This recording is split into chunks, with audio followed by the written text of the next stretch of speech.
Bien, mis amados hermanos, Dios les bendiga. Reciban nuevamente una cordial bienvenida a la casa del Señor. Vamos, por favor, a la carta de los Hebreos. En el Nuevo Testamento ya analizamos la domingo anterior, los primeros versículos de este precioso libro. Y vamos a continuar con ese estudio. Hebreos capítulo número 1. Hebreos capítulo número 1. Verso número 4. Vamos a leer ese solo versículo y de ahí iremos desarrollando todo lo demás. Amén. Hebreos capítulo 1, verso número 4. Y leemos la palabra del Señor en el nombre del Padre, del Hijo y del Espíritu Santo. Hecho tanto superior a los ángeles, cuanto heredó más excelente nombre que ellos. ¿Sí? ¿Podría volverlo a leer?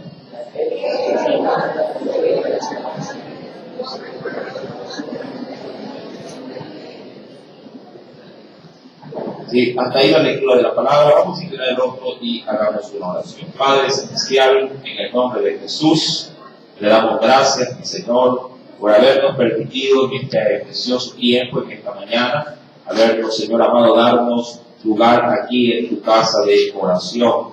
Permítenos, Espíritu Santo, conforme a tus misericordias, el poder no solamente aprender a manera de conocimiento tu palabra, sino también poder ser ministrados por la misma. Ayúdanos, oh Dios, Padre Celestial, para que ellos y nosotros, toda tu iglesia, pueda, mi Dios, en ti, ser grandemente edificada. De esa manera, oh Dios, daremos, Señor amado, actos para poder no solo entender, sino también dar a conocer a otros las verdades de tu palabra. En el nombre de Jesús, amén y amén. Sí, si hay niños entre nosotros, en la parte de arriba hay para la edad correspondiente. Es necesario para que puedan ellos asimilar la enseñanza con respecto a las edades. Así que, mis amados niños, jovencitos, vayan a la parte de arriba. Le pido a mi hermano que los ubique, mi hermano Hamilton, que es el encargado de guiar a los muchachos, a los chicos para las respectivas clases. Gloria al Señor, si no, no podemos empezar. Venga.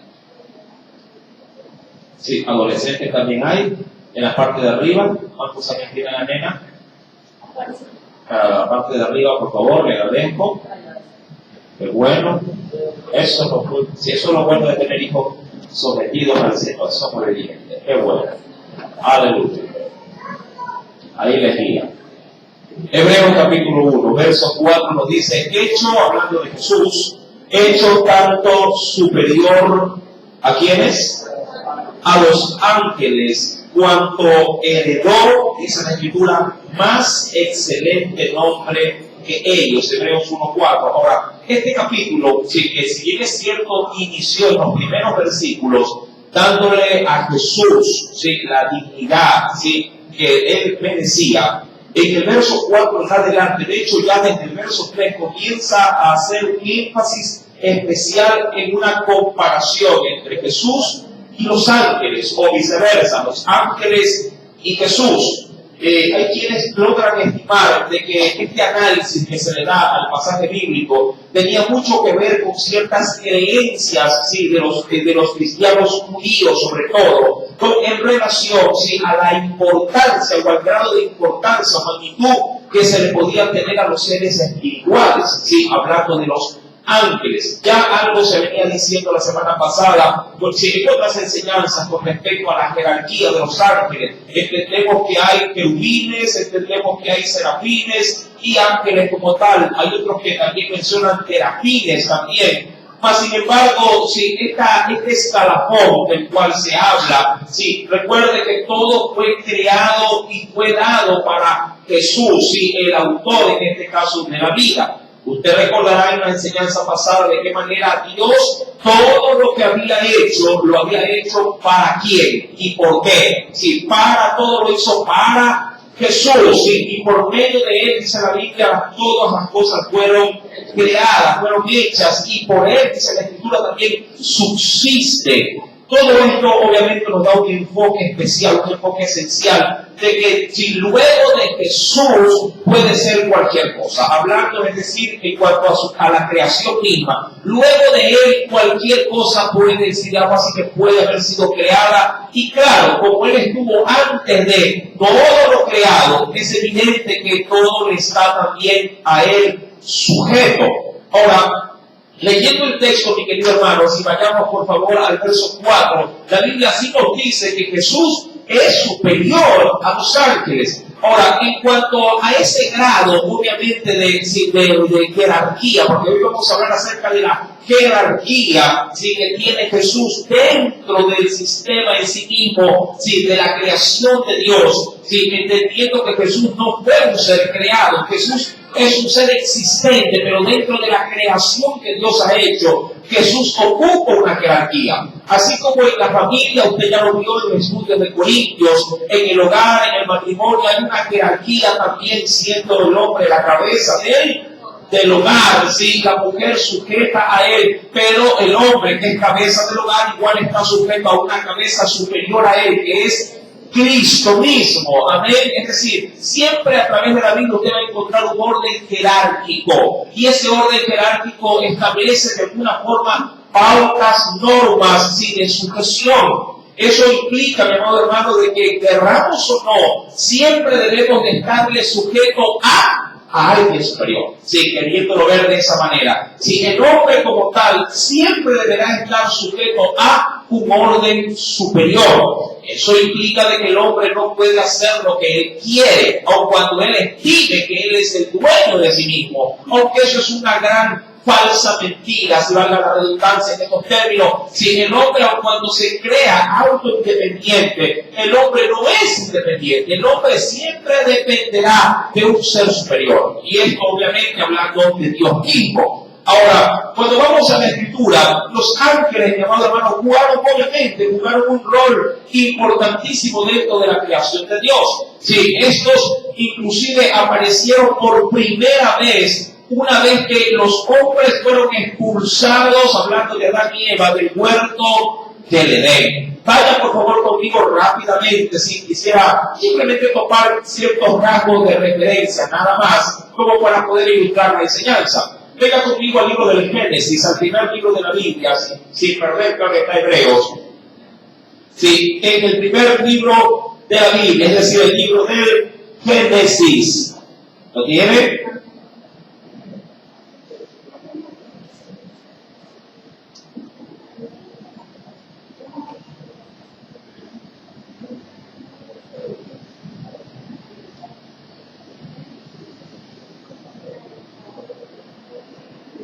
En el capítulo número 3, capítulo número 3,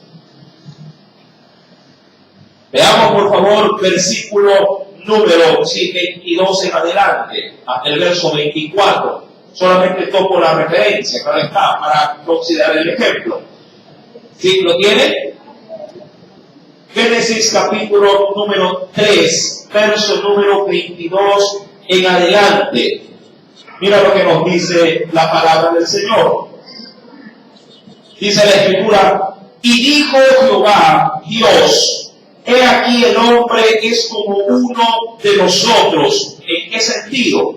Sabiendo el bien y el mal. Ahora pues, que no alargue de su mano y tome también del árbol de la vida y coma y viva para siempre. Verso número 23. ¿Qué dice la Escritura? Leamos por favor.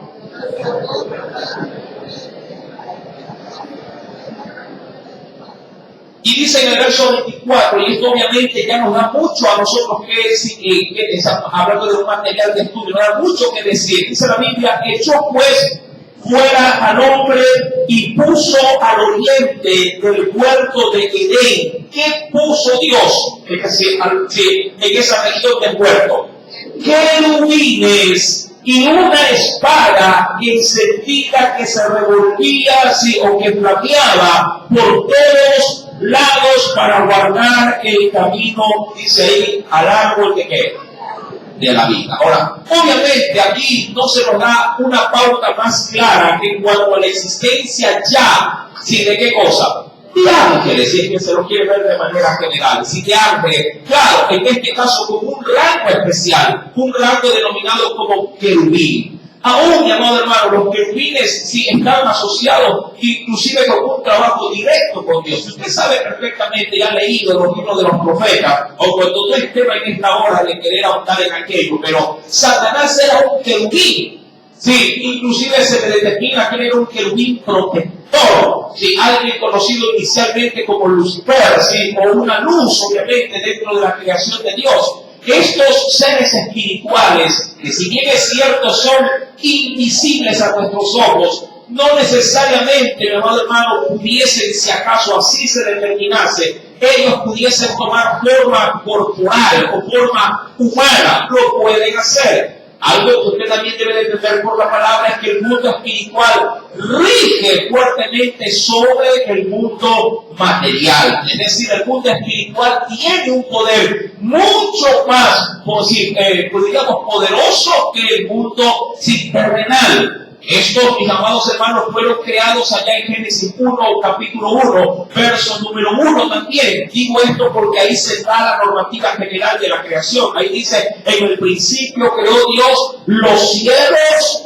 y la tierra. Claro, no dice el detalle de todo lo que esto conllevó. Pero al obviamente decirnos que creó los cielos, está más implícito que dentro de ellos, juntamente con todo su contenido, ¿sí? Hablando en sí mismo de los ángeles. Usted también reconocerá en el estudio que se hace los días domingos, hoy por hoy, ¿sí? En las noches, acerca de la enseñanza del libro de Job. Ahí también se dieron ya ciertas referencias con respecto a que los hijos de Dios se hacía entrever que ángeles de Dios iban de tiempo en tiempo a rendir ¿qué cosa al Señor? Cuentas con respecto sí, a las labores que estos obviamente Dios les había previamente designado. Pero queriendo retomar en sí mismo el texto que nos es en esta preciosa mañana de estudio, sí, Jesús fue hecho superior a los ángeles. Ahora, ¿cuál es en cuanto a jerarquía, cuál es la labor o en qué estado está un ángel con respecto sí, a la creación de Dios? Eso sí lo podemos nosotros considerar. Y venga conmigo al libro de Apocalipsis, porque ahí tenemos una pauta especial. En el libro de Apocalipsis, vayamos por favor al último libro de la Biblia. Allá en el capítulo número 22. En Apocalipsis capítulo número 22. Veamos con detenimiento, por favor. Sí. En el versículo número 8, sí, al 9. ¿Lo tiene? Este texto lo hemos leído en otras oportunidades, pero le vamos a dar un significado a una palabrita. Dice el versículo 8, yo, Juan, soy el que oyó y vio estas cosas, y después que las hube oído y visto, me postré para adorar a los pies, dice aquí, del ángel que me mostraba estas cosas. Antes de seguir leyendo, simplemente rescatemos lo que se puede ver, en todo caso, si de manera superficial en el texto. Sí, ¿qué hizo el apóstol Juan? Inmediatamente luego de que, sí, el medio que Dios había usado, que era un ángel, le hiciese de alguna forma ver y obviamente sin palpar todo lo que había que acontecer sí, en el futuro. La actitud de Juan fue de manera casi que inmediata de postrarse y qué cosa hacer con este ser.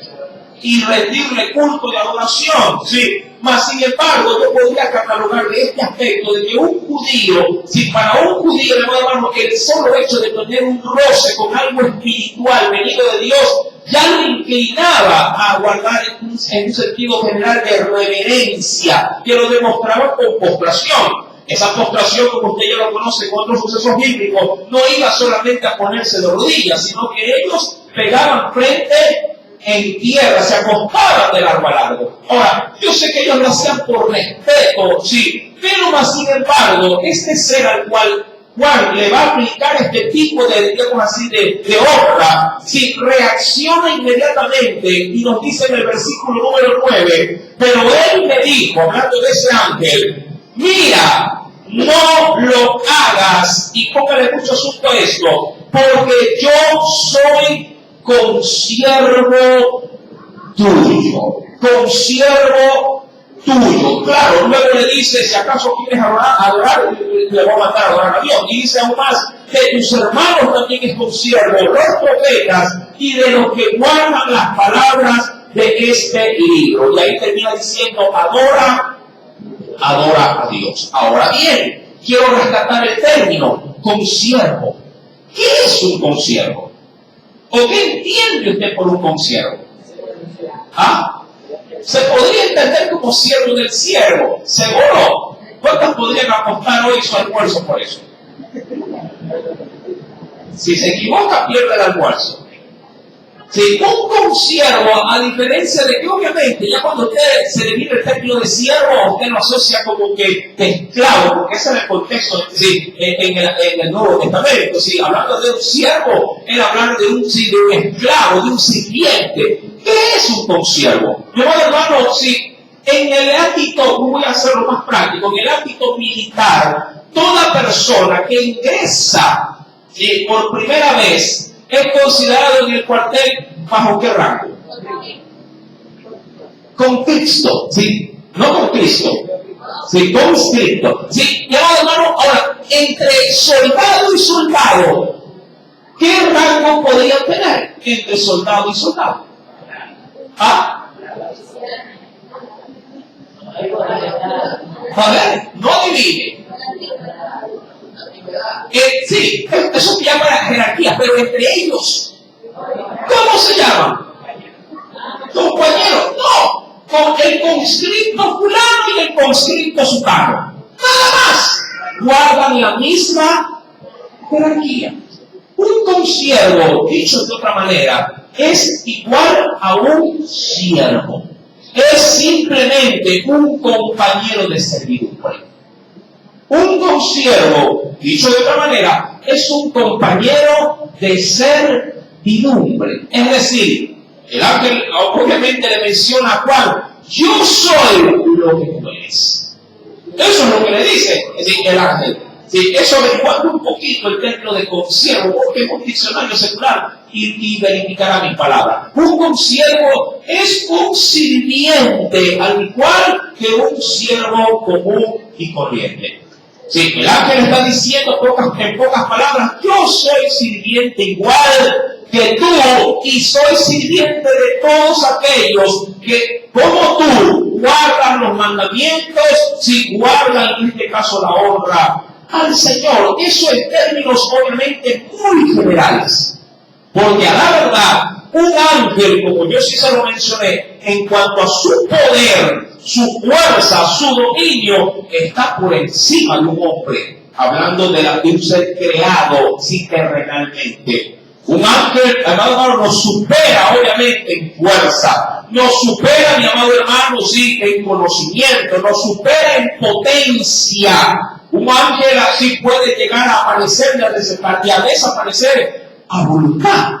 Un hombre no puede tener estos atributos porque estamos sujetos como hombres a leyes naturales. Ellos están sujetos sobre las leyes naturales, a leyes en este caso que ya superan lo sobrenatural. Para un ángel no es problema aparecer y desaparecer. Sí, para nosotros la única forma que desaparezcamos es que nos apaguen la luz, vayamos corriendo y digan, ya está, no está ahí.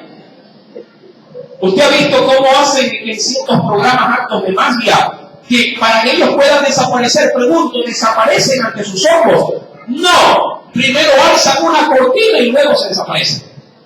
Claro, eso le da la pauta para que hagan el truco, en todo caso, sí, para que puedan esconderse y hacer creer que han desaparecido, simplemente tomando las referencias. Mi amado hermano, entendamos pues, si vamos a la Escritura, porque es menester poder ver estos aspectos. Esto simplemente ha sido algo introductorio, porque es necesario tener estos conceptos sumamente muy claros. Cuando vamos a la Escritura, Hebreos, por favor, retomemos ese precioso pasaje bíblico. ¿Lo tiene? Hebreos capítulo 1, verso número 4. Hablando de Jesús, Jesús nos dice ahí, no es igual a un ángel. ¿Qué dice la Biblia? Hecho tanto superior, ¿a quiénes? Superior, sí, a los ángeles. Ahora, algo importantísimo, sí, porque es necesario, yo creo, rescatar una doctrina falsa que tiene una secta falsa también. Sí, a Jesús, los testigos de Jehová lo asocian como que si fuese no un ángel, más bien un arcángel. Si muchos de los testigos de Jehová consideran, si no acaso todos, que Jesús es el arcángel Miguel, de hecho. Obvio, si le dan ese escalafón, si le dan esa jerarquía, automáticamente están diciendo, él no es digno. ¿Sí? ¿De qué cosa? Por la escritura un ángel. No es digno de honra, no es digno de adoración. Por eso es que para un testigo de Jehová, Jesús es un ser creado, hablando sí, de lo que Dios hizo en el principio, si creó cielos y tierra, que ahí Jesús fue hecho, tal cual como fue hecho cualquier otro de los ángeles. Si miren que este tipo de enseñanzas que parecieran ser hasta cierto punto inofensivas, conllevan, hermano, una tergiversación terrible de la sana doctrina. Así que uno no puede, en pocas palabras, simplemente asentir, puede aceptar todo lo que un testigo, que como lo ve que va con Biblia, aunque a la verdad con la Biblia nunca predica, siempre predica con ¿qué? Con la atalaya, con el despertar o cualquier otro argumento secular que de pronto si les imprime la Tower, me parece que no, Tower, ¿no? La Watchtower, sí, la Watchtower, que es la atalaya, la verdad. Sí, esto no va a dar nada de fundamento bíblico posee. Ahora bien, por eso era necesario topar este aspecto. Cuando uno va a la escritura, mi querido hermano, sí, en el libro de Job, por ejemplo, sí, ahí hay un pasaje bíblico precioso con respecto a los ángeles. Este siervo de Dios recibe, recordando que toda la palabra es inspirada sí, de Dios por el Espíritu Santo. En el libro de Job, capítulo 4, me voy a adelantar simplemente por la referencia. Job dijo, si algo que obviamente si nos da pautas para poder considerar a los ángeles, nos da unas pautas esenciales. Job capítulo número 4, versículo número 18 en adelante. Aquí Job hace una comparación, ¿sí?, de que un ángel, a la verdad, es tan susceptible a fallar, sí, como cualquier hombre, cosa que en Cristo eso nunca se dio. ¿Lo tiene? Job capítulo 4, verso 18. Mire, apunte por favor las referencias para que pueda tener argumentos y que en algún momento le toca defender el Evangelio. Dice la Biblia, he aquí, ¿lo tiene? He aquí en sus siervos, hablando de los hombres de primera mano, ¿qué dice Dios con respecto a los siervos? En sus siervos no confía. Y eso es evidente. ¿Por qué? Porque nosotros como hombres, hoy por hoy podemos ser fieles y el día de mañana, ¿quién sabe? Sí, el estado de ánimo, de sobre todo el corazón del hombre, muy, ¿qué cosa? Muy susceptible, pero hay una palabrita más. Inconstante. Sí, si usted se levanta de pronto, se siente bien. ¿Cuántos se levantaron bien hoy día? Hay muchos que se levantaron asustados. Los levantaron hoy día. ¿Verdad? El temblor. Muchos, por ejemplo, que se acostaron diciendo, yo no creo en Dios. Si los agarró el temblor, si sintieron, ¡ay, me siento lindo, sábado! Se levantaron diferente hoy. ¿Sí? El hombre, es decir, es muy variable, aquí es donde quiero ir. Se levantará y actuará conforme a su estado de ánimo. Ahora, Dios en ese pasaje bíblico nos dice, he aquí en sus siervos no confía. Pero mira lo que nos dice, porque quiero llegar a los ángeles. Y notó, ojo, notó, es decir, vio, consideró necedad. ¿En quiénes? En sus ángeles. Y eso hablando obviamente de la naturaleza de ellos, sí, y obviamente, sí, de que fueron arrastrados por el engaño de quién. de Satanás. Usted sabe bien que en el libro de Apocalipsis se habla de que Satanás, cuando salió, fue arrojado del cielo, se llevó las 3 partes de ellos. ¿Sí? Tuvo tal astucia, tal poder de convencimiento, y obviamente la gente que lo vio que tenía el poder casi, no igual, casi semejante a Dios, pensó que él iba a destronar a Dios del cielo. Y los millares de millares siguieron a Satanás, y por ende tomaron sus propias decisiones. Y esto, obviamente, mi querido hermano, sí causó que Dios los desechara y los guardase, dice la Biblia, en prisiones de oscuridad, reservados para Él, para el juicio final. Todo lo que le estoy diciendo es de la Biblia, sí, que no se vaya a asombrar y decir, el hermano, ¿de dónde se inventan tantas cosas? Todo está en la Escritura. Lea, por favor, las cartas de Judas, lea las cartas del apóstol Pedro. Sí, mas sin embargo, es necesario entender que los seres espirituales, hablando de ángeles, mi amado hermano, que son susceptibles, y eso es lo que quiero considerar en esta mañana. Ellos son tan susceptibles a ofender a Dios como lo puede llegar a ser cualquier ser humano. ¿Por qué? Dirán muchos, pero si ya están en el cielo. Mi amado hermano, tanto en el cielo como en la tierra, Dios dio un atributo a lo creado. Libre albedrío. Dios dio un atributo a su creación para garantizar una adoración, un servicio voluntario. Si Dios hubiese querido que nadie le falle nunca, jamás nos hubiera creado programados, como usted programa una computadora, programados para servir, programados para amar, programados para nunca fallar. ¿Sí me entiende? Pero Dios, no queriendo exigirle a lo creado nada, le da la libertad para que el hombre y los ángeles y cualquier otra creación de Él se acerque a Él de manera espontánea, voluntaria. Ya que usted hoy por hoy bien puede decidir venir a la iglesia o no venir, así de sencillo. Usted puede decidir salir a evangelizar o no hacerlo. Usted puede decidir mentir o decir la verdad, ¿verdad? Eso es el libre albedrío, la voluntad de poder hacer lo que usted decida hacer. Ahora, en los ángeles, Dios dice, la Biblia notó necedad. ¿Cuánto más? Mira, ¿cuánto más en los que habitan en casas de barro? Y eso hablando de qué cosa? De nuestros cuerpos. Sí, en estos cuerpos tan, diríamos, susceptibles, cuyos cimientos están en el polvo y que serán quebrantados por la polilla. Eso hablando de lo terrible que es nuestra creación en cuanto a lo susceptible que somos, porque la muerte será el fin de la carne, ¿verdad? La muerte, el polvo. Mi amado hermano, una vez dado todas estas pautas, avancemos al verso 5. Jesús, recuerden el verso 4, heredó más excelente nombre que ellos, hablando de los ángeles. Verso número 5 nos dice, porque ¿a cuál? Y eso a manera de una referencia, ¿a cuál de los ángeles dijo Dios? Jamás. ¿Qué cosa? ¿Qué expresión? ¿A qué ángel Dios le dijo, mi hijo eres tú? ¿A quién?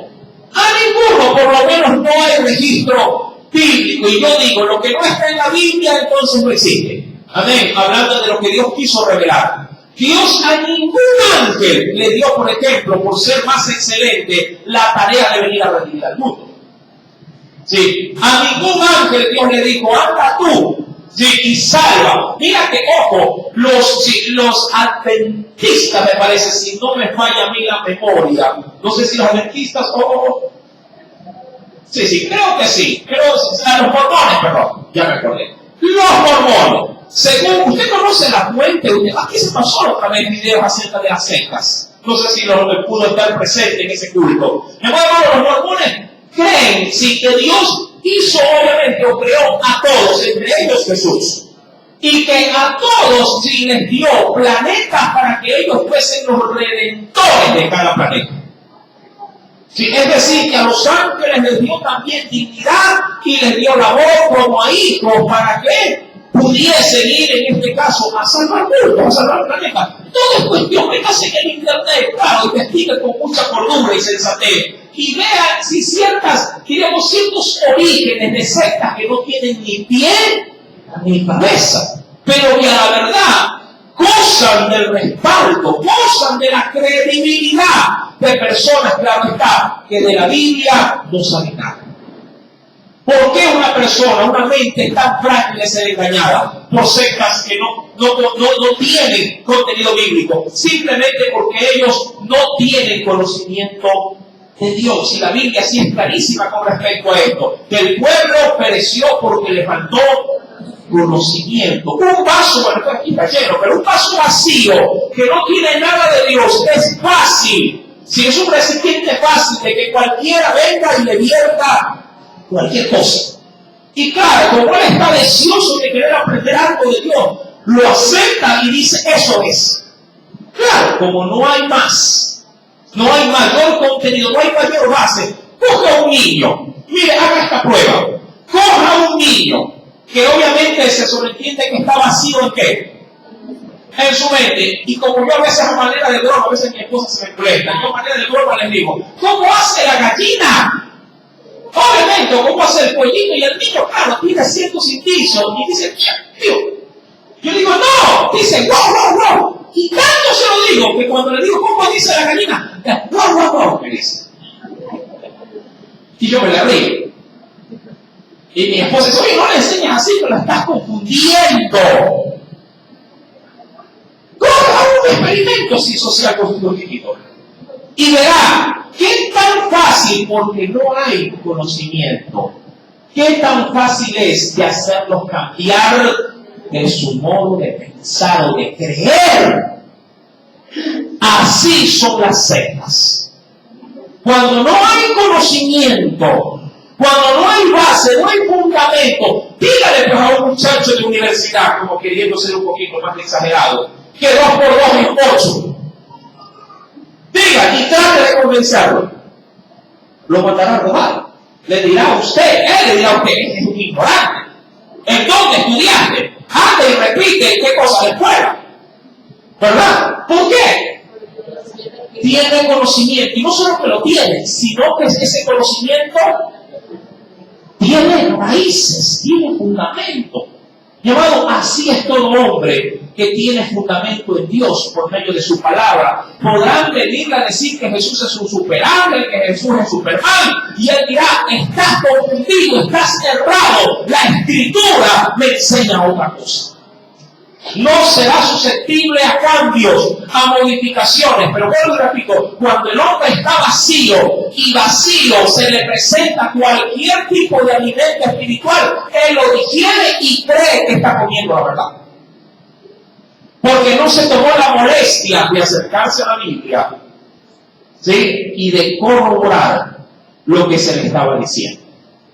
¿Sí me entienden? Por eso es que hay muchos que están en confusión y piensan o creen cualquier cosa de la Escritura. ¿Por qué? Porque otros le dijeron que era así. Porque otros le interpretaron la Biblia conforme a lo que ellos creyeron que decía la Biblia. Pero ellos nunca han tenido un encuentro personal, diríamos, una búsqueda personal, ¿sí? De investigación, y pueden decir, a ver, Señor, ¿es verdad lo que dice ese pastor medio chifladito por ahí, ese medio calvito de casa de oración? ¿O es tu palabra la que a la verdad sí dice eso, y eso es lo que Dios quiere para mí? Yo hasta a usted mismo le puedo decir, hermano, no confíe en mi palabra, confíe en la palabra de Dios. Así lo hicieron, ¿se acuerda usted quiénes? Los de Berea, ¿con quién? Con Pablo. Eso está ya estudiamos en el Hecho de los Apóstoles. Pablo, cuando llegó a Berea, a una región muy intelectual, ¿sí? Él predicó la palabra y presentó a Jesús como Salvador. Pero los de Berea fueron a la Escritura y corroboraron para ver si estas cosas eran ciertas o no. Es decir, que no se quedaron con el argumento de Pablo. Yo le pregunto a usted, si usted supiera que el apóstol Pablo estuviera con vida y se acercara a este para predicar, pregunto, usted ni siquiera diría la Biblia, diría, no, si ese hombre es de Dios, no hay necesidad. Cualquiera diría o pensaría aquello. O como que si Jesús estuviese por acá predicando de manera directa, Dios, que no, ¿para qué la Biblia? Sí, es la Biblia. ¿Me explico? Claro. Pero los de Berea no comieron cuando corrieron. Y dijeron, es verdad, tiene mucha lógica y me parece muy sensato lo que dice. Pero un ratito, déjame ir a la Escritura y verificar si esto verdaderamente es lo que las Escrituras enseñan. Sí, le doy la referencia rapidito, venga al libro de Hechos, para que solo se le doy la referencia. Hechos de los Apóstoles. ¿Cuántos están leyendo la Biblia? ¿Seguro? ¿Sí la está leyendo? Gracias, hermano. En el versículo número 10 en adelante, no si todo el texto, hasta el verso 15, le doy solo la referencia, no la voy a ver. Hechos 17, verso 10 al 15. Eso léalo en dónde? En su casa. Eso ya lo estudiamos, pero apunte la referencia. Léalo, ¿sí? Y que Dios le siga hablando, sí, a través de ese texto. Bueno, retomemos Hebreos. Hasta aquí, quisiera ser un poquito, sí, abierto en la enseñanza de hoy. Hasta aquí, ¿alguna pregunta? ¿Alguna duda con respecto al tema de los ángeles? Cuidado, me van a preguntar de dinosaurios y qué cosas como esta. ¿Hasta aquí alguna pregunta? ¿Está claro? Pregunte, por favor, no se vaya sin con duda. Hermano, dígame. Hay un verso que sacaron los sentidos más que dice como así como voz de arcángel y trompeta de Dios. Pero es obvio, está más que entendible. Con voz de arcángel. Sí, no dice que es un arcángel. Es como que le diga a usted, bueno, de hecho, o no necesariamente sí, en ese aspecto. A nosotros mismos el Señor, ¿cuántas veces no nos ha representado con muchas cosas? Y no significa que lo seamos. Por ejemplo, Jesús al pie de Jerusalén ve la ciudad entera y Jesús dice de ellos y de sí mismo, ¿cuántas veces quise cogeros como la gallina a sus polluelos? ¿Cuántos pollos hay acá? Fue un lenguaje simplemente simbólico para poder representar una acción de cuidado o de protección de una madre a sus hijos, tal cual como la gallina. ¿Y por qué la gallina? Eso, porque la gallina entre muchos animales es sobreprotectora. Una gallinita llamada, ¿usted ha visto cómo los pollitos? Ella no los llama, pero donde ella está, los pollos corren atrás de ella. ¿Verdad? Hay un instinto en Dios, en este animalito en particular, para darle un apego mucho más, digamos, cercano que otros animales. Hay otros que no tienen nada que ver con paternidad ni maternidad. Nacen y los dejan acabotados. Las culebras se comen a las hijas, por cierto. ¿Sí? Cuando estas nacen. Mi amor hermano, ahora bien, queriendo obviamente retomar el tema, ¿sí? Es entendible entonces que Pablo quiere dejarle sobre todo a aquellos cristianos judíos o a los judíos en sí mismos, porque recordemos esto ya se lo dijo en el domingo anterior. Entendemos que si el libro o la carta a los hebreos, ¿qué cosa era para el pueblo judío? Era un puente que les habría de ayudar para trasladarse de la ley y los profetas a Cristo. Sí, al nuevo pacto. Porque para un judío aceptar el pacto de Jesús era algo totalmente opuesto, contrario. ¿Cómo iban a cambiar toda una vida de fe por la aparición de un hombre? Muy difícil, ¿verdad? ¿Cuántos cambiarían su estilo de vida por un pequeño suceso? Diría cualquiera, no, pero un gran suceso podría cambiar la vida. Claro que sí. Un ejemplo como el temblor de hoy. Un temblor como hoy le cambió la vida a mucha gente. No, un terremoto como el que ocurrió por Puerto Viejo, Maca, le cambió la vida a la gente. Claro que sí. Sí. Jesús, mi amado hermano, usa este libro para que pueda ser el puente, para que pueda ser en este caso el terremoto, para que les ayude al judío a poder aceptar la fe de Cristo. Él fue el cataclismo de su generación, pero para muchos fue un leve temblor. Pero sobre todo para muchos judíos. Cuando usted va a Juan capítulo 1, verso 12, dice: a los suyos vino, mas los suyos no le recibieron. ¿Sí? Ahora, cuando vamos al verso 5, se da a considerar de que a ningún ángel Dios le ha dado una dignidad como se la dio a su Hijo. ¿Sí? A ninguno de los ángeles dijo Dios jamás, mi hijo, verso 5, eres tú, o yo te he engendrado hoy. Y ahí, ¿qué está tomando? Eso se lo mencionó en la introducción del domingo anterior. Si un libro dentro del Nuevo Testamento tendrá referencias del Antiguo Pacto, es el libro de los Hebreos. El libro de los Hebreos está lleno, plagado de referencias bíblicas. ¿De qué cosa? Del Antiguo Testamento, de la ley y de los profetas. Es un libro que está plagado de referencias, pero ¿para qué? Para darle a entender al judío que las Escrituras aseveran que Jesús es quien dice ser, que es el Hijo de Dios, el Cristo. Y estas referencias de las cuales se habla están plagadas en los Salmos sobre todo. Dice la Biblia, y acompáñenme al Salmo, por favor, capítulo número 2. Venga conmigo. Sí, Salmos, capítulo número 2, en el Antiguo Testamento.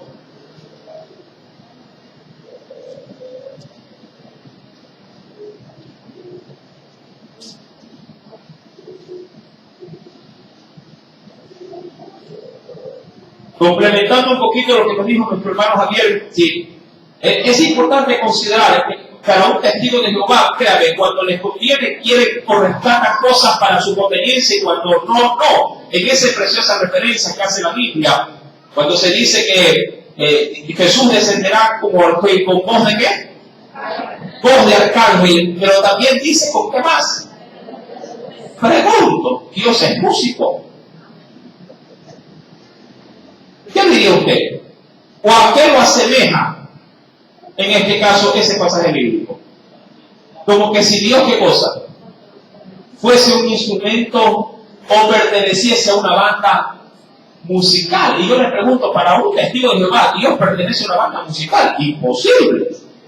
Dios para ellos es, o Jehová es lo más sagrado que puede haber. ¿Sí? Entonces, son incongruencias que de pronto cuando usted las escuche, porque eso sí, será inevitable que a cualquiera de nosotros un día nos visiten y nos golpeen la puerta. Por lo menos usted entienda o logre reflexionar un poquito más allá de los textos que ellos utilizan. Algo que yo sí les recomiendo, sobre todo al pueblo cristiano, al pueblo evangélico cristiano, es que por lo general, cuando ellos nos lleven a textos bíblicos, usted tómese una molestia, una sola, como para poder tener un argumento sólido.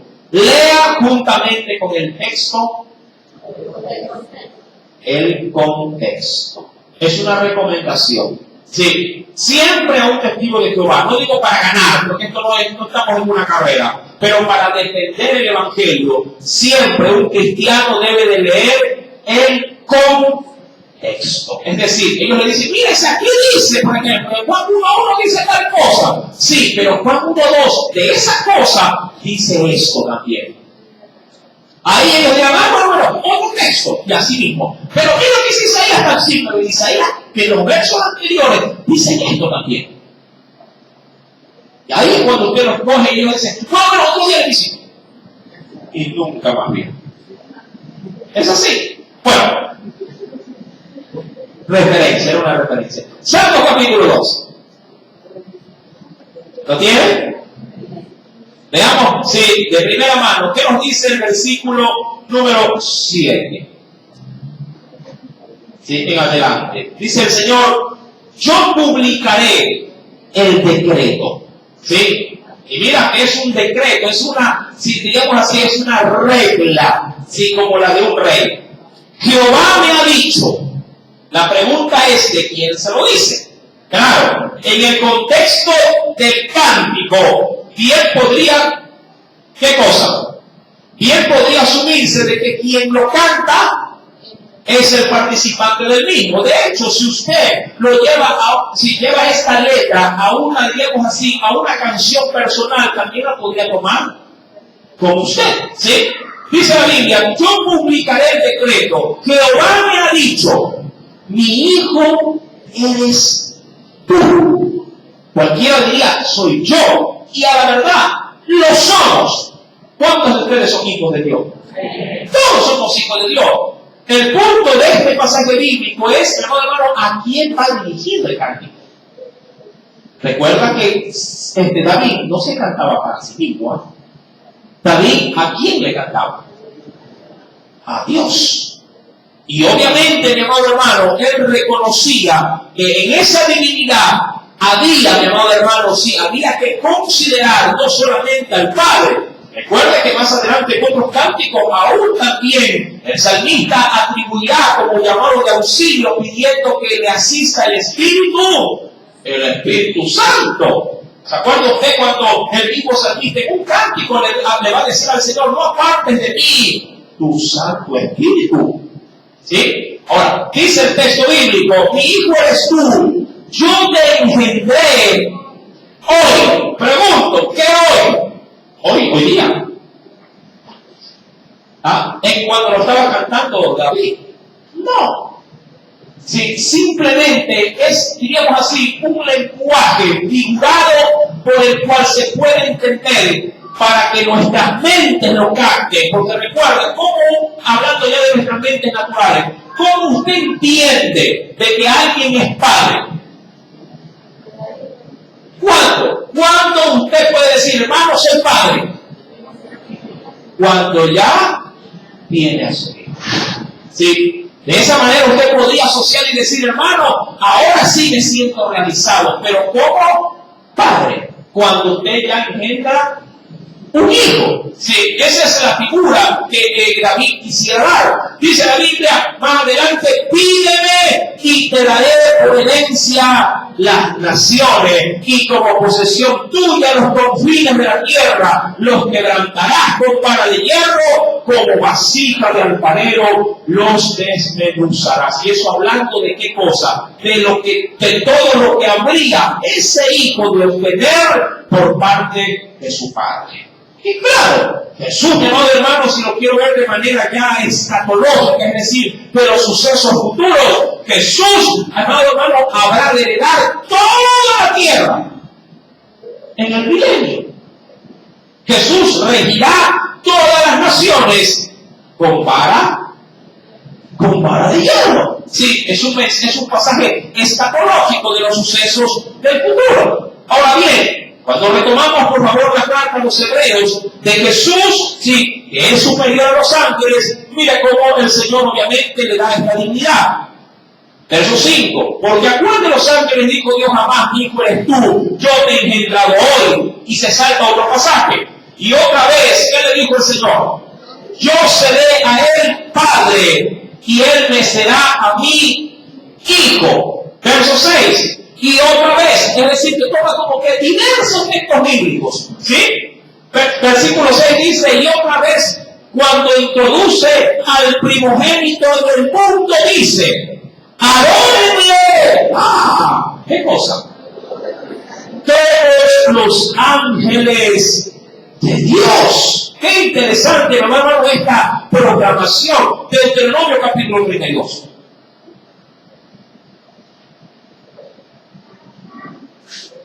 Yo le pregunto, estos pasajes, y yo en esta parte lo motivo, ¿usted tiene por si acaso en casa una Biblia de los testigos de Jehová? Si acaso la tiene, creo que acá adentro hay una, me parece, Entonces, hermano Antonio, abre esa puerta, me la hace llegar despacito. Ahí adentro hay una reprisa, creo que hay una. Me gustaría leer qué dice el texto. O sobre todo, ¿de quién lo dice? Porque para un testigo de Jehová esta situación solamente la conllevan ¿a quién? A Cristo. Solo se la dan ¿a quién? Al Padre. No se la dan o no le dan dignidad al Hijo. ¿Sí? Pero, ¿qué dice el texto? Si vamos leyendo por favor Deuteronomio, acompáñenme, Deuteronomio capítulo 32, verso número 43. En el quinto libro de la Biblia. Estaba por ahí sin nada más, me están perdiendo el valor. ¿No lo encuentran? No está.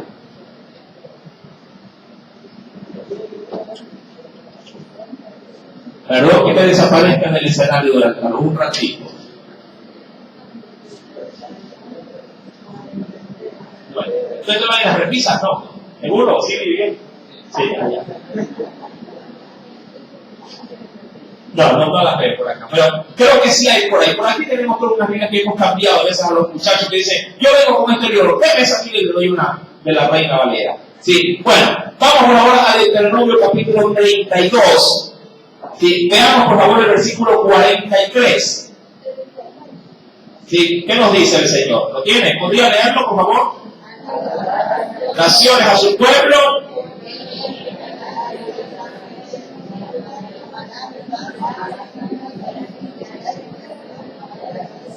Ajá.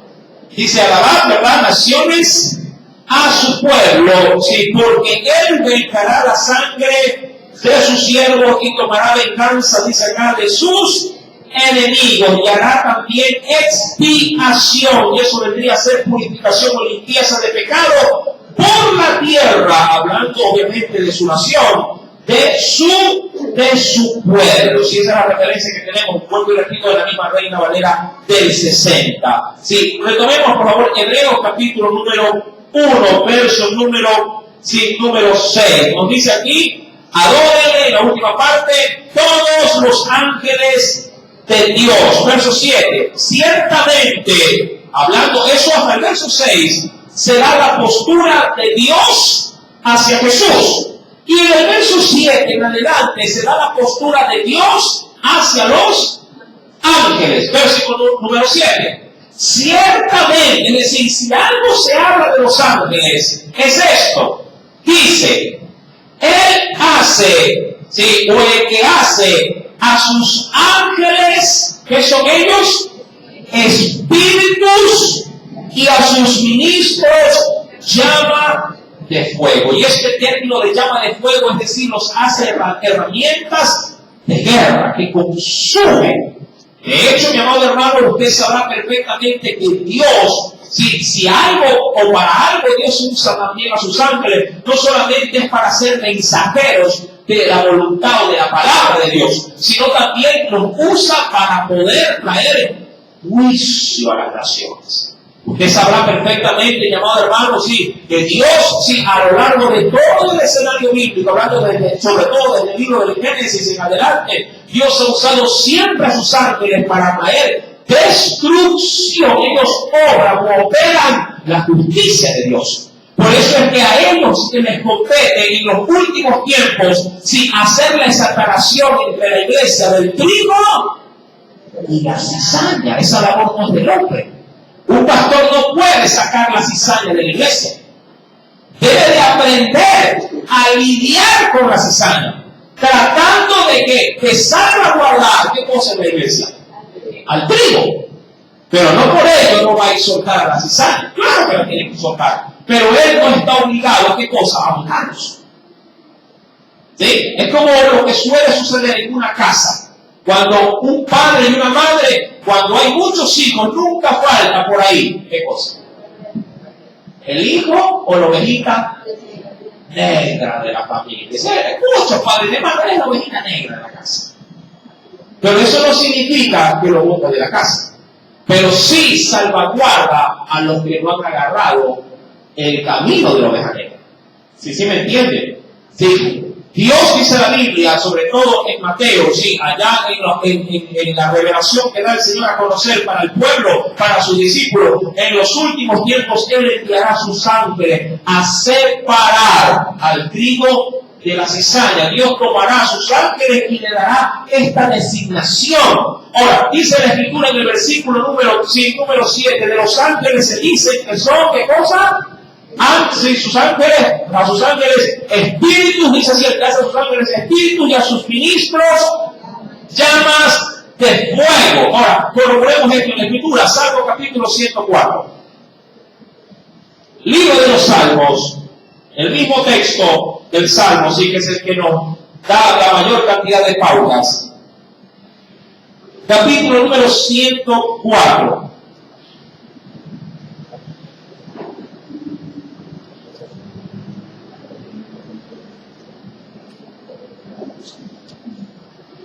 Ahí tenemos obviamente, sí, una interpretación propia del hebreo, recordando que el Antiguo Testamento es en hebreo y el Nuevo Testamento en su gran mayoría, ¿en qué idioma?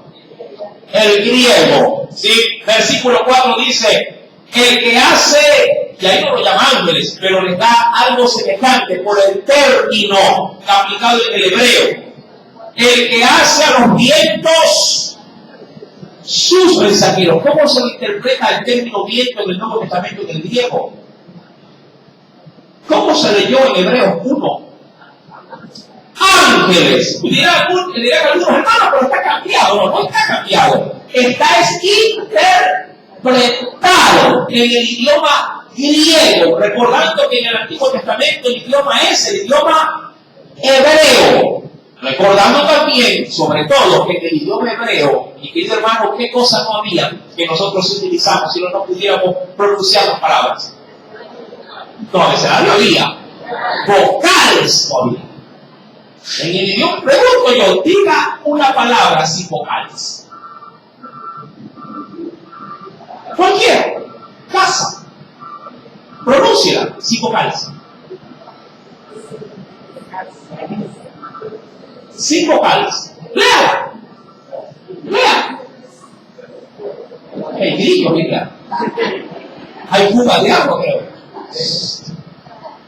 Se le hace imposible.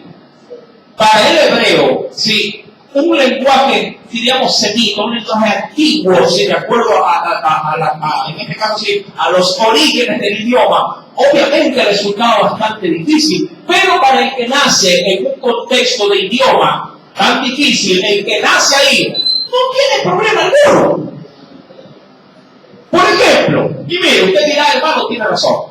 ¿Cuántos han visto películas de chinos? Chinitos. Hablando de coreano. Pregunto, ¿usted escucha vocales cuando ellos hablan en su forma general? No. Se le hace difícil pronunciar las palabras que ellos dicen en su diálogo. Por supuesto que se le hace difícil. Pero para ellos que han nacido en ese entorno, ¿cómo hablan? Fluido. Tan normal que para usted dice, pero ¿por qué estos hablan esas palabras? Si aun cuando se las pusiera por escrito, usted no las podría ni siquiera leer, porque son para nosotros, ¿qué son? Son jeroglíficos. Parecen signos de egipcio, ¿verdad? Que todos tienen simbolismo, pero para ellos es normal. Y yo le aseguro algo, para ellos, nuestro idioma, ellos dirán, hablan en chino de nosotros.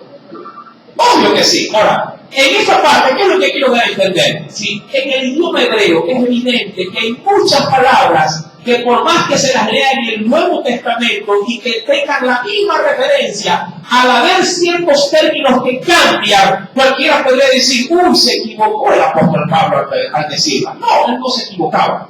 Él sabía perfectamente qué representaban y qué simbolizaban. El problema es que una cosa es hablarlo y escribirlo en hebreo y otra cosa es hablarlo y escribirlo en griego. Y otra más variante es hablarlo y pronunciarlo en español. Diríamos que para que la Biblia esté a su mano ha pasado por tres, por así decirlo. ¿Qué cosa? Tres traducciones, tres tipos. Sí, pero claro, hay que tratar de tener, por eso hasta en nuestras propias manos, hay que tratar de tener por lo general las versiones más fidedignas o apegadas a traducciones mucho más cercanas al idioma original. No toda Biblia, y no toda, inclusive Reina Valera, sí, es idónea para estudiar. No toda Reina Valera es idónea. Por eso es que se suele utilizar en las iglesias de manera general. Por lo general a esta se le dice la abuela de las Biblias. La Reina Valera del 60, que es la que más se apega a las traducciones, diríamos, más fidedignas, sí, de los idiomas originales. ¿Sí? ¿Por qué, mi amado hermano? Porque las traducciones, de acuerdo también al modismo que se usa, cambia totalmente, en este caso, la interpretación. Usted puede, por ejemplo, comprar o adquirir o ver en el internet la Biblia del lenguaje de traducción del lenguaje actual. Esa difiere enormemente de la Reina Valera del 60. Usted dirá, hermano, eso es otra Biblia. No, no es otra Biblia. Es dicha con idioma común del pueblo. Mire que hasta en la Real Academia de la Lengua, muchas expresiones vulgares, queriendo decirlo de esa manera, se han incluido en el idioma de la Real Academia de la Lengua. ¿Se acuerda usted, mi amado hermano, el término de balde? Eso lo estudiamos el otro día. Sí, es un término que ya está incluido en el idioma de la Real Academia con su respectiva, no digo interpretación, sino con su respectivo significado. Es un término que cualquiera podría decir, hermano, hoy yo no trabajo de balde. ¿Qué implica eso? ¿Ah? ¿Qué significa en el lenguaje común del pueblo? Yo no trabajo gratis. ¿Por qué no dijo gratis? Es simplemente un significado. Pero usted sabe que en el español aún hasta una sola palabra puede tener varios significados. También le puedo decir a alguien, hermano, pásame ese balde. ¿De qué estoy hablando? ¿Del significado de lo que representa o de sí mismo? ¿Verdad? Bien, solo como para que a algunos les pueda salir un poquito más de uno en la cabeza. Sí, se los digo. Sí, pero es bonito el idioma, y es bonito sobre todo el idioma bíblico. Mi amado hermano, entendamos entonces, ¿y por qué hago todas estas referencias? Para que usted no vaya de aquí confundido, sino que vaya, sí, también desconfundido. Si vaya totalmente aclarado con sus pensamientos para que no diga, uy hermano, la Biblia está equivocada. No, el que está equivocado es el hombre, que quiere darle interpretaciones a la Biblia a su conveniencia. Ahora, dice pues en la Escritura, hablando de los ángeles, Dios, si los ha hecho a ellos ministros, recuerden, si los ha hecho ministros, los ha hecho, dice la Escritura, espíritus. Sí, pero del Hijo, versículo número 8, con esto termino, más del Hijo, ¿qué ha dicho Dios? No así de los ángeles. Tu trono. Y qué interesante, le dice aquí, oh Dios, al Hijo, su propio Padre, ¿qué título le ha dado? De Dios mismo. Oh Dios, por el siglo del siglo, cetro, o bastón de equidad, es el cetro de tu reino. Hermano, es que aquí es donde mucha gente se confunde y dice, pero ahí está, hermano, Jesús es Dios. Sí, pero también es hijo. Ahí es donde muchos claudican y dicen, hermano, pero ahí, si usted, ojo, para un testigo de Jehová, por eso que quería, seguro que no tiene la Biblia de testigo de Jehová. Cuidado el encuentro al final. Ahí usted la tiene. Lindo. Lea o présteme. Sí, por legal en el teléfono. No, que présteme el teléfono. Présteme, sería importante. Qué bueno. Ahí ya. No importa si se me cae. ¿Sí? Ahora, mire, leo el texto, por favor. Sí. Hebreos capítulo 1, que es el versículo, leíamos el verso número 8. Sí, 1:8. Leo la versión del testigo de Jehová. Dice acá, pero respecto al Hijo, y mira, pero así dice, lo leo textualmente, ¿no? Pero respecto al Hijo, 2 puntos, abre comillas, Dios es tu trono. Para hoy. Pero del Hijo, ojo, vuelvo a leer, pero respecto al Hijo, 2 puntos, abre comillas y pone, Dios es tu trono. ¿Qué dice Reina Valera del 60 con respecto a esto? Más que el Hijo dice, tu trono, oh Dios. Hasta ahí leo. Pregunto, ¿dice lo mismo? Parafrasea, pero le hace ver como que si el trono de Dios, el trono de Jesús, es Dios, su Padre. Diría cualquiera si lo lee rapidito, dirá, no, está igual, no está igual. Hay que aprender a leer. No está igual. Sí, en el pasaje bíblico ya se bloqueó, ¿no? Ya se bloqueó. Hijo Dios. Venga, vamos. Muchísimas gracias. Aquí se ve. Bien. Dicen por ahí, no se parece, pero no es igual. De lo uno se dice, mi amado hermano, de que Él es Dios. Del otro se dice que Dios es su trono. Mi amado hermano, pero ¿qué dice la Biblia? Veamos por favor más atrás, vayamos a los profetas. Y venga conmigo, mi querido hermano, al libro de Isaías. Libro del profeta Isaías.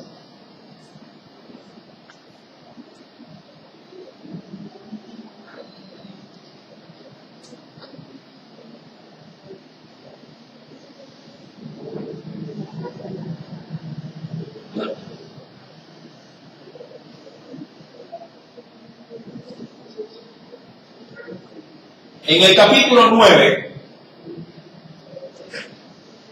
yo creo que este texto también, que si lo puede de pronto corroborar el hermano y lo puede leer desde su puesto en voz alta, sería importante, ¿no?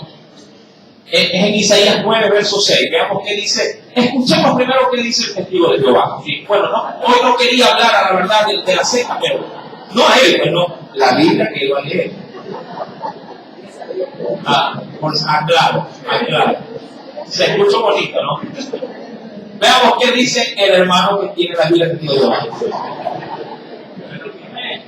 Isaías 9:6. 9:6. Porque un niño nos ha nacido, un hijo se nos ha dado, y el regir principesco vendrá a estar sobre su hombro, y por nombre se llamará Maravilloso Consejero, Dios Poderoso, Padre Eterno, Príncipe de Paz. Ajá, gracias hermano. Y veamos ahora el versículo 6 en la escritura que tenemos en la Reina Valera. Porque un niño nos es nacido, hijo nos es dado, y el principado sobre su hombro, y se llamará su nombre.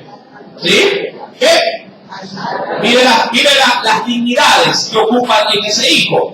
Admirable, consejero, Dios fuerte, Padre eterno, príncipe de paz. Yo diría que hay una diferencia muy grande. Sí, sobre todo en el término que yo sé que el término más se lo va a comer, Padre eterno. Le da esa dignidad en la Biblia de ellos. Inicia de una manera, dice, y por nombre se le llamará. Claro. O sea, no es que lo es, lo van a llamar así. Mi querido hermano, esas diferencias que parecen de pronto tan mínimas o tan inofensivas, le quitan total vitalidad a lo que es, en este caso, Jesús. ¿Sí me entiende? Sí. Cada palabra, cada expresión, como yo suelo a veces decir predicando, en la Biblia nada hay escrito al azar. Todo tiene un propósito y una fuente por el cual obviamente Dios querrá dar a conocer su perfecta voluntad a nosotros. Ahora, entendemos pues, mi querido hermano, que no es, sí, en este caso, sí, el desnaturalizar tampoco a los ángeles, pero sí darle a Jesús la superioridad, la dignidad y la magnitud que Dios mismo se ha encargado de otorgarle. ¿Sabe por qué? Porque si Jesús o solamente Él logró cumplir lo que ningún otro sí logró, en este caso, darle a satisfacción a su Padre, a su Dios. ¿Qué es eso? El próximo día domingo lo sabremos analizando los otros pasajes de este precioso texto de Hebreos. Amén, pero si Dios le habló, agradeceselo como una aleluya. Oremos al Señor y démosle gloria y honra. Amado Padre Celestial, te agradecemos infinitamente por esta tu palabra. Yo sé, mi Dios, que para algunos salir de tanta confusión, engaño, ha de ser algo costoso. Es difícil poder limpiar nuestros pensamientos para poder aceptar tu palabra. Yo sé que a veces por tradición muchas cosas han quedado grabadas en nuestra memoria, en nuestra forma o estándar de culto. Mas, sin embargo, es necesario que esos paradigmas, esas formas antiguas ya preestablecidas, queden caducadas.